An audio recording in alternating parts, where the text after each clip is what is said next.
ಮಹಾನ್ ಶರಣರಾದಂತಹ ಅಂಬಿಗರ ಚೌಡಯ್ಯ ಅವರ ಬಗ್ಗೆ ತಮ್ಮ ಮುಂದೆ ಒಂದೆರಡು ವಿಷಯಗಳನ್ನು ಹಂಚಿಕೊಳ್ತೇನೆ. ಬಂಧುಗಳೇ, ನಮಸ್ಕಾರ.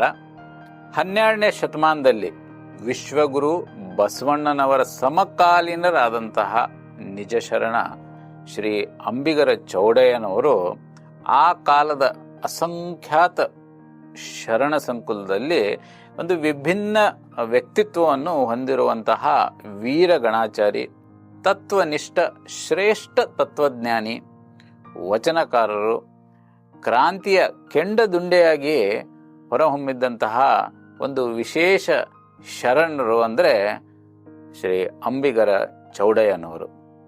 ಅಂಬಿಗರ ಚೌಡಯ್ಯನವರು ನಿರ್ಭೀತೆಯಿಂದ ಅವರು ಕೆಲವು ವಚನಗಳನ್ನು ನಿಮ್ಮ ಮುಂದೆ ಏನು ಪ್ರಸ್ತುತಪಡಿಸಿದ್ದಾರೆ ಅದನ್ನು ನಾನು ನಿಮ್ಮ ಮುಂದೆ ಹೇಳಿಕ್ಕೆ ಇಚ್ಛೆ ಪಡ್ತೇನೆ. ಬಂಧುಗಳೇ, ಅಂಗದ ಗುಣವನರತು ಲಿಂಗವನರಿಯಬೇಕೆಂಬರು, ಅಂಗವರತ ಮತ್ತೆ ಲಿಂಗಕ್ಕೆ ಕುರುಹುಂಟೆ, ಅಂಗವೇ ಲಿಂಗ ನಿರಂಗವೇ ಸಂಗ, ಈ ಭಾವದ ಅಂಗವನರಿಯಬೇಕೆಂದ ಅಂಬಿಗರ ಚೌಡಯ್ಯ.